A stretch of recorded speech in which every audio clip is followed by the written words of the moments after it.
What's up, guys? This is Omari, and today we're going over how to hack the Spotify algorithm and get on algorithm playlist and editorial playlist. All right, so the first thing I want to go over, and I don't mean to insult your intelligence, is make sure your song is quality before trying to hack the Spotify algorithms, get on the algorithm playlist and editorial playlist, because most people brush over this. I know artists are sensitive about their work, but I just encourage you to take some time, make sure that your music is of the same quality as the other songs on the editorial playlist before reaching to get there. So if you need to work on your pitch or you need to work on your delivery, do those things, keep making the music, keep getting it better, and then come back, use these tips, look at this video, and to getting into more of the other playlists. All right, now that that is out the way, let's talk about some things that you can look for in order to get on the editorial and algorithm playlist. One thing is people saving your song.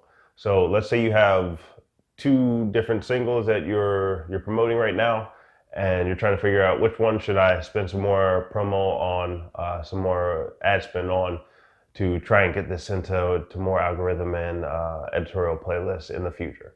So the save rate for a song is just the amount of saves you get divided by the amount of streams.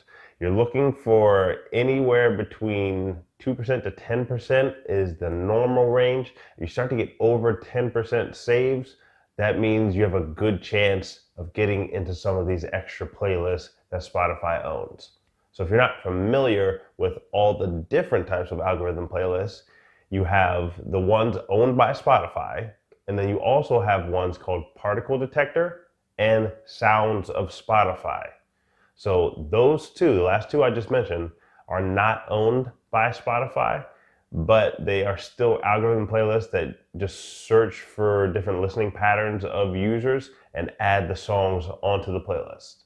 The next thing they're going to look at is the average duration of the play time for the song. So if people are skipping your song often, then it does not have as good a chance to get on these extra playlists. However, if people are repeating your song, they're playing it more than once, they're adding it to their library, they're saving it, and adding it to their own individual playlist, and that is a good sign to get on to more of the algorithm playlist. As far as the editorial playlist, you can submit directly through the Spotify for Artists app.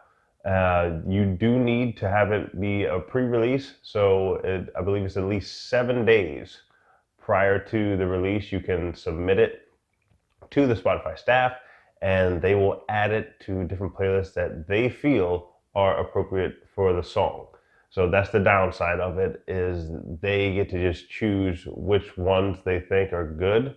And they have a lot of editorial playlists, guys. So the ones you get on might not be all that big, and it might not stay on the playlist all that long.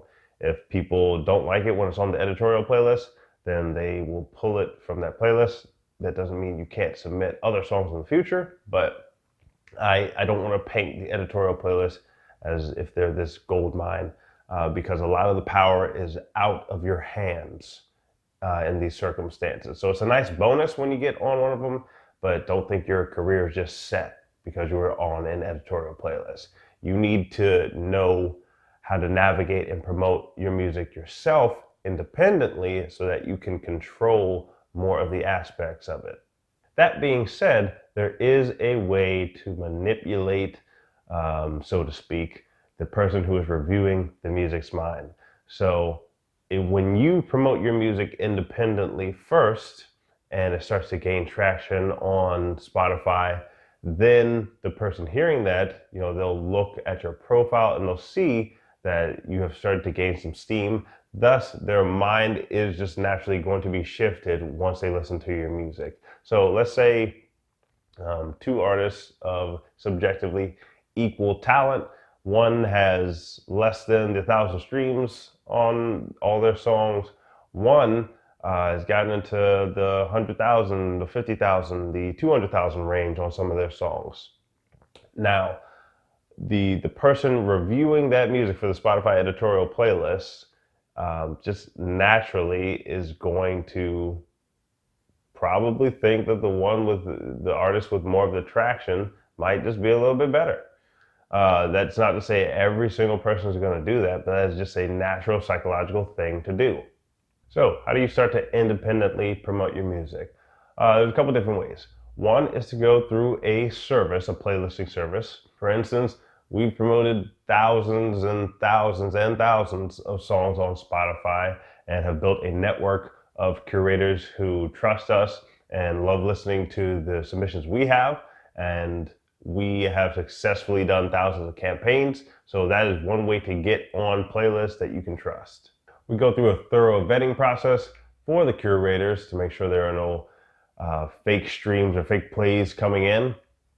And we've looked at thousands of playlists and noticed a lot of different patterns that it's not that you would not be able to see them. It's just that when you spend so many hours looking at it, you notice different things about the playlist so that you don't have to go through and worry about is this playlist real? Is that playlist real? We've already done the vetting.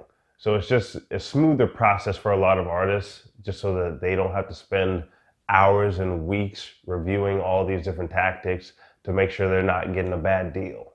Alternatively, you can contact some of the independent Spotify playlist curators directly. We would not recommend paying them for spots on the playlist. And I'll dive into that. Not that I think, honestly, that there's anything wrong with that, because some of these curators get hundreds of submissions every week. So them structuring it to get some sort of review fee or placement fee, honestly, I don't think it's all that bad. People call it payola, but in no other industry do we call advertising payola. Somehow musicians got convinced that advertising in music is somehow different than advertising in, I don't know, water bottle sales or sign sales for buildings or any other industry, accounting, whatever it is. Somehow advertising got called payola in music versus just advertising and marketing. So it's against Spotify's terms to directly pay for placement. That is why we say to be careful about that. When you go through a service, you're not being charged for the placement. You're being charged for a number of other things. That's why there's a number of services out there. Spotify knows about these services. They have for a while, but we're not directly affiliated with Spotify, nor is any other service out there. But the good thing about going through the services is that we've vetted the curators and done our due diligence on them. Whereas if you're trying to pay directly for them, it could be fake streams. That's the big downside of it. The upside would be sometimes that it's not fake streams. It's just a really good playlist. The playlist curator gets bombarded with submissions, and they're trying to find a way to compensate them for their time. To ask somebody to do 8 hours a day of listening to submissions and to receive nothing, I personally don't think that that is fair. But at the end of the day, use your discernment on it. Those are just our views of it. Like I said, we're not directly affiliated with Spotify, and that's not what we're doing. We're offering a service with a number of different things. You can read our terms and conditions for exactly what you're paying for with us. But I do want to give those warnings about paying for direct placement on some people's lists. And the last tip we have is going through Spotify audio ads. And this is the last one because it is the most difficult one to get the streams on. Going through independent playlist curators, usually a lot cheaper than doing the Spotify audio ads. There's some expertise you absolutely have to have when trying to pay for those audio ads. Unless Spotify comes down on the price on them, it's going to be pretty difficult to get enough plays through them to then start to influence the algorithms. So a couple tips on doing the Spotify audio ads. One, you need to vocally tell whoever your target audience is exactly what you want them to do. You cannot just put out the ad and think that the music is just that good that people are going to take a certain amount of actions after they hear your song. You need to tell people exactly what you want them to do in your audio ad. And we have a full-scale course because obviously we're an advertising agency. We run a bunch of Spotify audio ads and had some success with them. So we actually just give out our full Spotify audio ads course whenever people buy promotion from us. And, we give out some tips on our YouTube channel, but the course takes a lot of time to digest. So we know that musicians don't particularly like buying courses, so we just give it out for free. Whenever people buy promotion with us, and you can look in the campaign bonuses section of our promotion page on our website and see the details there, but we give the courses out for free. So that's all we got, guys. Hit that subscribe button and hit the bell to be notified whenever new videos come out. And also comment on this video with the successes you have and tell a musician about this so that they can get help too.